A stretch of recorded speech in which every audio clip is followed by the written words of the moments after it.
Hi, Peter. Hi, Jeff. How are you? Yeah, I'm well, thanks. How are you? Good, good. Maybe you could just give us a little bit of background for what you're up to, what your interests are. Just not too long, just a little intro. So I'm working at the Museum of Applied Arts and Sciences, also known as the Powerhouse Museum in Ultimo in Sydney, where I'm looking after the booked school programs, basically. This really is just an interview to kind of go over some of the questions for the upcoming Museums Australia conference.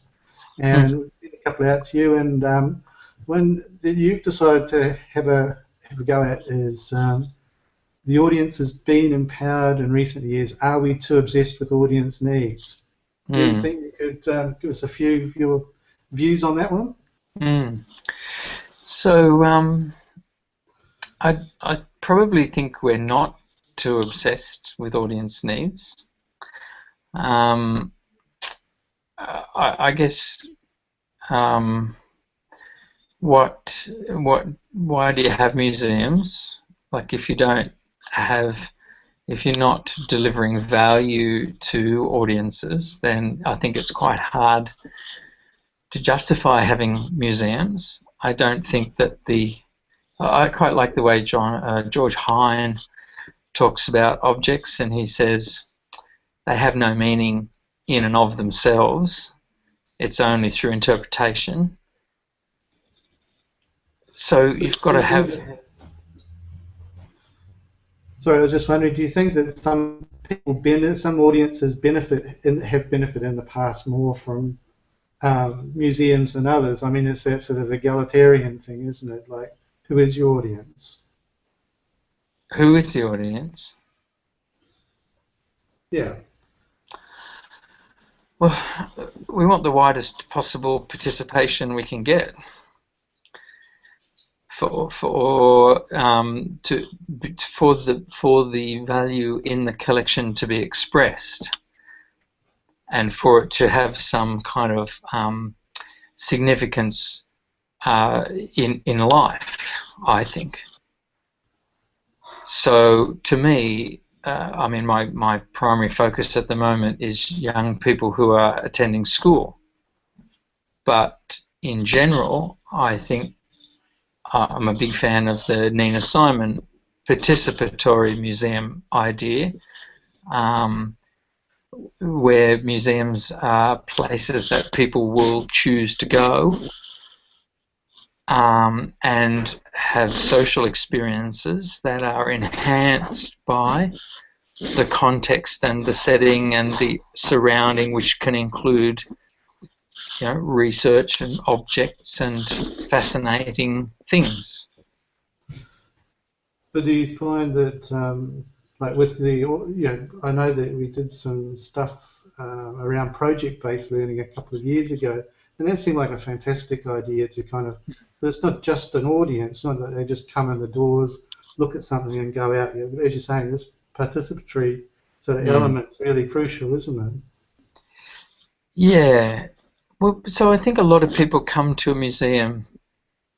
Well, I ask every time, is this the first time, whenever I meet people, is this the first time you've been here? And most people that I meet would say, no, I've been here before. This is people from Australia who live in Australia. And then I say, when was the last time that you came? And inevitably, it's a fairly long time ago. It might be that they came when they were young. It's different if they're parents and they've got young children. They might be members, or they might come more regularly. But for free and independent adults who are an important part of the world, our audience, it's usually they came. There's that kind of thing, is that you come on a school excursion, and then you come when you've got a child, then you come when you've got a grandchild, kind of thing. So unless you're a real museum person, your visits might not be part of your normal everyday kind of life. Um, in terms of school groups, I'm pretty critical of the quality of learning experience that most young people have on a school excursion. And I think inside my thoughts, that's part of why people aren't sort of drawn back en masse with their families in the weeks following that visit. So, I describe a lot of school excursion visits as like they just drive by. They just see the stuff at a distance and go tick, and then move on to something else and go tick, and then goes at lunchtime now. So I'm looking for, I don't think that's meeting the needs or exploiting the opportunity that museums represent, and that the museum I work in has potential for. So how do you provide someone with an experience that makes them feel something, and in that way have a sense of embodying some concept?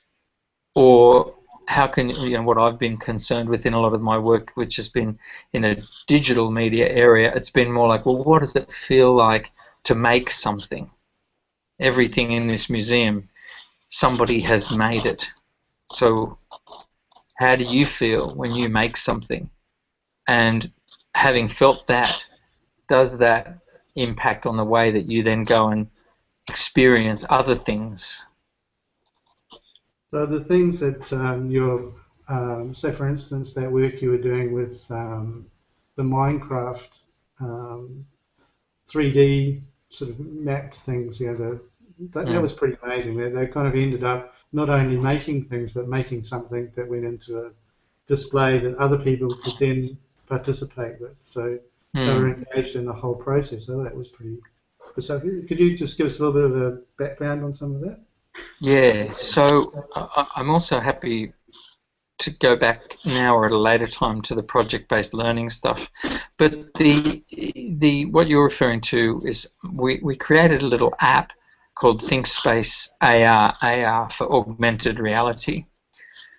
And augmented reality presents an image in 3D on your smartphone, for example, on the screen of your smartphone, and you can have some interactivity built into it if you want. So you could manipulate it by moving it around and seeing it from all sides.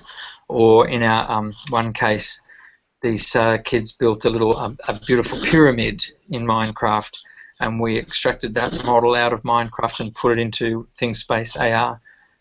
And when you touch the model, it opens a little hatch, and you can go into the pyramid, and you can see the chambers that the kids had beautifully crafted inside the pyramid, and the inevitable block of TNT that makes up so many Minecraft experiments. So putting that on display for me was it was kind of a guerrilla exhibition, to be honest. Like, it was a zero budget exhibition. We used some leftover particle board, and the guys in the workshop made me some boxes, and I was able to connect my machine to the large format color printer, and then we were able to laminate the things and stick them on the boxes. So it was very modest, let's say modest. Some might use other adjectives, but what it did mean was that we were exhibiting the work of young people. And I believe that young people have a high degree of mastery and expertise in Minecraft. So we were exhibiting the work of experts, but they were not recognized experts. They were just kids, 9, 10-year-old kids. And when we put their work on display, I think that's kind of going, what you're doing is worth other people seeing, just like other. The Bolton and Watt steam engine is like, that's worth people seeing. But your pyramid that you built in Minecraft, that's worth people seeing. So I think that's an important statement of validation for young people. And then the other part about it was, when people got it, when they used the app and um, they saw the object on their phone, they got quite playful with the technology. So, for example, again with the pyramid, we had this beautiful picture of this family, a father and two daughters, primary school age girls, and they were doing this fantastic Egyptian dancing poses and stuff in the museum with an imagined object that only appeared on the on the phone, right? So, and the other one, there was a dog in a kennel that had been done in Minecraft, and they were doing really cute dog impressions and stuff. So, from a distance, with no context, you think that's quite strange behaviour. And I really loved the kind of playfulness of that. And as a medium, I mean, I think that part of this thing about understanding audience needs is one thing, but what you're just describing is there's a lot that you can't predict, isn't there? There has to be space in what you're doing to allow people to inhabit it. You can't say, I know exactly what the audience needs and I'm going to give it to them and it's going to be for this target group, for this age spectrum, etc., etc. Yeah, so this came about through just a sort of a bizarre confluence of factors, where somebody came into my team who had app making skills, who was brought into the team for a specific project, and what we ended up doing was totally unrelated to that, but the kind of thing you can sometimes do around the edges of your actual work. And also, it came also from, I suppose, a deep sort of desire to make a connection between what was happening inside our ThinkSpace labs, where people were paying for workshop experiences, and what was happening on the floor of the museum. And it was only because there was an empty gallery, and through a particular set of circumstances, there wasn't the resource to do anything with that gallery space, and because we were changing executive over and all this kind of stuff, nobody was particularly paying attention. So we were able to just do it, basically. And like I said, it was very minimal cost, other than some of our time. And yeah, there isn't things. That exhibition didn't meet the standard in terms of how a state-level institution wants to present things. But it did open up a space for a quality of experience that I think met or exceeded the standard on occasions. But it was very much a kind of a guerrilla-style experiment, So do you think that museums need, if they're thinking about their audience, that they need to rethink their exhibitions and the spaces for their exhibitions? Well, once again, Nina would say, co-create or find the opportunities for the visitors to not just interact, but also to help you conceive of and stage the exhibition. And I don't think that mainstream museums are really, I don't think I'm getting far enough into that. I don't think we're really prioritising that type of practice. But I believe that that's a key to making museums as popular as they could and should be.